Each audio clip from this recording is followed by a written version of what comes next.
This short lecture is concerning Elisha and the bears that he sent upon those little children. Before we get started, I want to give all praises, glory, and honor to Yahweh Bahashem, Yahweh Shai Bahashem Rakakadash, and double honors to the elders and apostles at Great Millstone. So we'll start off in 2 Kings, the 2nd chapter, and the 23rd verse. And he went up from thence unto Bethel. And as he was going up by the way, there came forth little children out of the city, and mocked him, and said unto him, Go up, thou bald head. Go up, thou bald head. And he turned back, and looked on them, and cursed them in the name of Yahweh. And there came forth 2 she-bears out of the wood, and tare 40 and 2 children of them. So, let's break this down properly. Let's go piece by piece. And he went up from thence unto Bethel. So let's get some information onto Bethel, get an idea about who was living there, what kind of people were living there, whether they were God-fearing or whether they were going off. First precept is coming from 1 Kings, the 12th chapter and the 25th verse. So some background. The northern and southern kingdoms had just formed because Israel split. The Jeroboam took over the northern kingdom, and Rehoboam, Solomon's son, was ruling over the southern kingdom. Okay, so starting at the 25th verse, then Jeroboam built Shechem in Mount Ephraim and dwelt therein, and went out from thence and built Penuel. And Jeroboam said in his heart, Now shall the kingdom return to the house of David? If this people go up to do sacrifice in the house of Yahweh at Jerusalem, then shall the heart of this people turn again unto their Lord, even unto Rehoboam, king of Judah. And they shall kill me, and go again to Rehoboam, king of Judah. Whereupon the king took counsel, and made 2 calves of gold, and said unto them, It is too much for you to go up to Jerusalem. Behold ye gods, O Israel, which brought thee up out of the land of Egypt. And he set the one in Bethel, and the other put he in Dan. And this thing became a sin for the people, went to worship before the one, even unto Dan. And he made an house of high places, and made priests of the lowest of the people, which were not the sons of Levi. And Jeroboam ordained a feast in the 8th month, and on the 15th day of the month, like unto the feast that is in Judah, and he offered upon the altar. So did he in Bethel, sacrificing unto the calves that he had made. And he placed in Bethel the priest of the high places which he had made. So now we can see that Bethel was a place of idolatry, of idol worship. It was where one of the golden calves were in the northern kingdom that Jeroboam had set up. So the people there were idolaters. They weren't following after Yahweh Bahashem, Yahweh Shai. So therefore, whenever a prophet would come through, you can see how there could be some contention because they worship different gods. That isn't to say they weren't prophets in the area and they weren't people of God in the area. But we can see clearly that these children were making fun of Elisha. And it was more than just about a bald head. It was more so about what happened with Elijah. But let's get back to 2 Kings and get that. So back in 2 Kings, 2nd chapter, the 23rd verse, and he went up from thence unto Bethel. So we know that was a place of idol worship, and so there must be a bunch of people there who also worship those idols.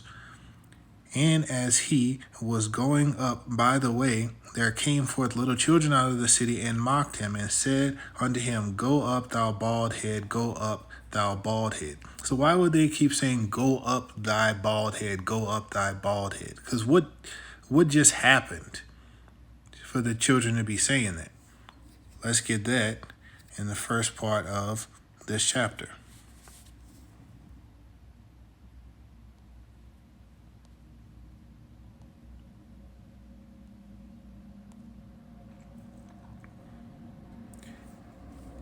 Starting at verse 9, and it came to pass, when they were gone over, that Elijah said unto Elisha, Ask what I shall do for thee before I be taken away from thee. And Elisha said, I pray thee, let a double portion of thy spirit be upon me. And he said, Thou hast asked a hard thing. Nevertheless, if thou see me when I am taken from thee, it shall be so unto thee. But if not, it shall not be so. And it came to pass, as they still went on and talked, that behold, there appeared a chariot of fire and horses of fire, and parted them both asunder. And Elijah went up by a whirlwind into heaven. And Elisha saw it, and he cried, my father, the chariot of Israel, and the horsemen thereof. And he saw him no more, and he took hold of his clothes and rent them in pieces. And he took up also the mantle of Elijah that fell from him, and went back and stood by the bank of Jordan. And he took the mantle of Elijah that fell from him, and smote the waters, and said, Where is Yahweh, power of Elijah? And when he had smitten the waters, they parted hither and thither, and Elisha went over. So you can see that Elijah went up. Okay? And so when we go back down to the 23rd verse, and they're saying, Go up, thou bald head, go up, thy bald head. They're making fun of him because they don't believe that Elijah went up. So they're like, you go up too. And so they clowning him. So he turns back.